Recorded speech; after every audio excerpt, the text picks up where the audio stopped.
If you can't focus even when you're trying hard, it's usually not a character flaw. It's often a hidden trigger that keeps pulling your attention away, even when you feel motivated. The tricky part is that many of these triggers don't feel dramatic, they feel normal. You sit down, you start, and then your mind slips sideways, or your body feels restless, and you can't settle into one task. This isn't just about willpower. Focus is a system. Your brain, your environment, and your energy all have to cooperate. When one piece is off, concentration becomes expensive. In this guide, you'll learn the most common invisible focus killers. You'll also get simple ways to test which ones apply to you. Not to become perfect, just to make focus easier to access on purpose, instead of by luck. Moving to slide 2. One of the biggest hidden triggers is constant context switching. Your brain pays a switching cost every time you jump between tasks, tabs, or conversations. Even quick checks like, "I'll just reply to this," can leave mental residue. Part of your mind stays on the previous thing, and the next thing feels harder. This is why you can be busy all day and still feel like nothing got finished. It's not laziness. It's fragmentation. A useful test is to notice how often you restart. If you keep rereading the same paragraph, or you keep reopening the same file, you're paying that cost. A simple countermeasure is to batch similar tasks, put messages into a short window, put deep work into a protected window. We're not trying to do more. You're trying to stop paying the switching tax all day. Moving to slide 3. Another trigger is notification conditioning. Even when your phone is silent, your brain learns that a buzz could happen at any moment. That expectation creates background vigilance. It's like keeping one ear open for your name being called. The result is a lower quality kind of attention, more scanning, less immersion. You might also feel an urge to check, not because you want to, but because your brain wants to close an open loop. A practical test is this: can you leave your phone in another room for 30 minutes without discomfort? If that feels weirdly hard, it's a signal. A helpful approach is to reduce unpredictability, turn off non-essential alerts, check messages at set times. The goal isn't to be unreachable, it's to stop training your brain to expect interruption as the default. Moving to slide 4. A surprisingly common focus blocker is unclear task definition. When a task is fuzzy, your brain can't grab it, so it stalls, wanders, or looks for something easier.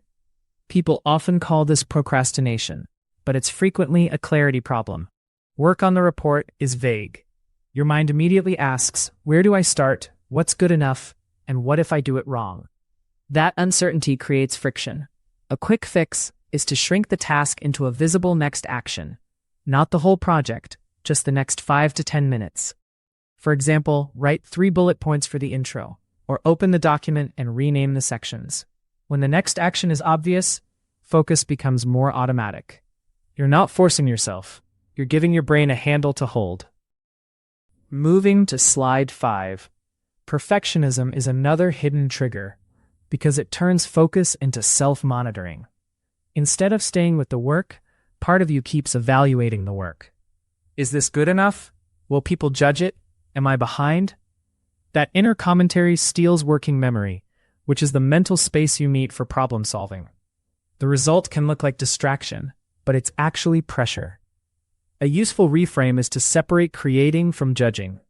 Give yourself permission to make a rough version first. Tell yourself, this is draft thinking. Then schedule a later pass for editing. This reduces the threat level your brain feels. You can also set a good enough for now threshold, like writing for 20 minutes without fixing sentences. Focus improves when the work feels safe to attempt, not when it feels like a performance. Moving to slide 6. Your environment can quietly sabotage you, even if it looks fine. Visual clutter, open browser tabs, and background conversations all compete for attention. Your brain is constantly filtering, and filtering takes energy. Over time, that turns into mental fatigue. Some people also have location confusion, where the same space is used for work, entertainment, and stress. The brain doesn't know which mode to enter.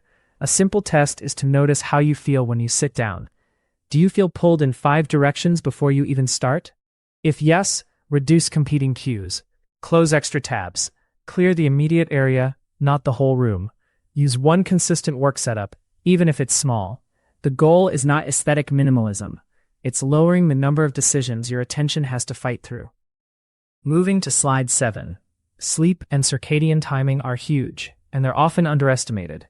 Even mild sleep restriction can reduce attention stability, which is your ability to stay with one thing. You might still feel awake, but your brain becomes more distractible and more reactive. Another factor is timing. Many people have predictable peaks and dips across the day. If you try to do deep focus work during your personal low point, it can feel like pushing through mud. A useful experiment is to track 2 things for a week: when you feel naturally sharp and when you feel foggy. Then, place your hardest thinking in the sharper window. Put admin tasks in the foggier window. This isn't about a perfect schedule. It's about aligning effort with biology so you don't interpret a normal energy dip as a personal failure. Moving to slide 8. Blood sugar swings can also feel like, I can't focus. After a high sugar or highly refined meal, some people get a quick lift, then a crash. The crash can show up as restlessness, irritability, or mental fog. Even if you don't notice it as hunger, your brain may start seeking stimulation to compensate. Caffeine can amplify this pattern if it replaces real fuel. A practical approach is to look for patterns, not rules. Notice when focus drops.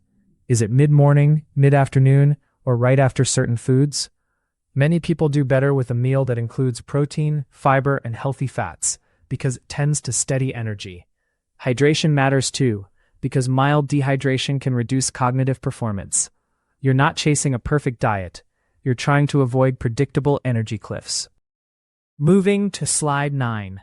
Chronic stress is a major focus beef because it pushes your brain toward threat scanning.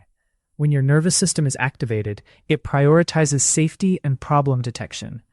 That's useful in emergencies, but it's terrible for sustained concentration. You might notice you can do urgent tasks, but you can't do important tasks. Or you keep rechecking things because your brain doesn't feel settled. A quick sign is body tension, tight jaw, raised shoulders, shallow breathing. Those are not just physical, they change attention. One helpful tool is a short downshift ritual before deep work. 2 minutes of slower breathing, a quick walk, or writing your top worry on paper can reduce the background alarm. This doesn't remove stressors. It simply lowers the volume enough that your attention can stay on one channel again. Moving to slide 10. Another hidden trigger is unresolved open loops. Your brain hates unfinished business, especially when it's ambiguous. So it keeps resurfacing. That email you haven't answered, that appointment you need to schedule, that decision you're avoiding. Each one is a tiny attention leak. You can sit down to focus, and then your mind interrupts with, "Don't forget this." The solution is not to do everything, it's to capture everything. Use a simple list where you trust you'll see it later. Then convert vague worries into next actions, like call dentist or ask for the file. Once your brain believes the loop is contained, it stops pinging you as often. This is why a short planning session can create more focus than another hour of forcing yourself to concentrate. Moving to slide 11. Multitasking is often the story you tell yourself. But the real issue is divided goals. When you try to write while also trying to be available, or you study while also trying to monitor messages, your brain can't commit. Commitment is what creates depth. Without it, you hover. A good test is to ask, what am I secretly trying to not miss right now? If the answer is messages, updates, or other people's needs, your focus will keep breaking. The fix is to make a clear availability promise. For example, I'm unavailable for 45 minutes, then I'll check. That reduces anxiety because you're not ignoring things forever. You're scheduling them. You can also use a single task rule: one screen, one goal, one timer. Focus improves when your brain trusts that it's allowed to go all in. Moving to slide 12.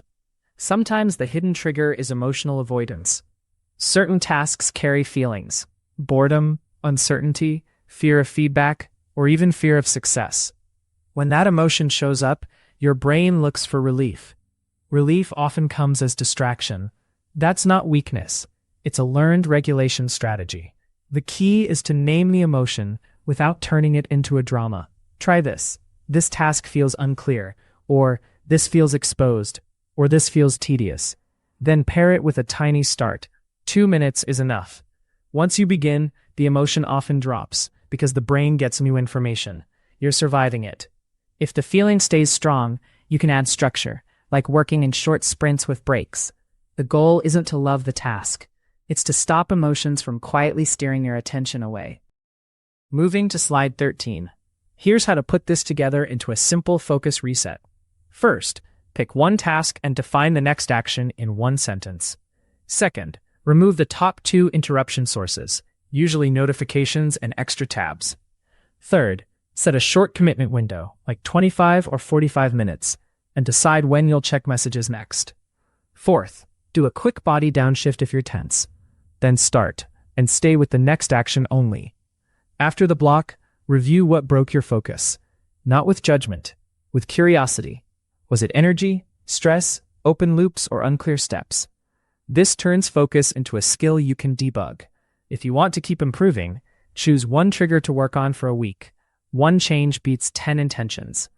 If you found this useful, subscribe for more practical mental skills. And comment with your biggest focus trigger.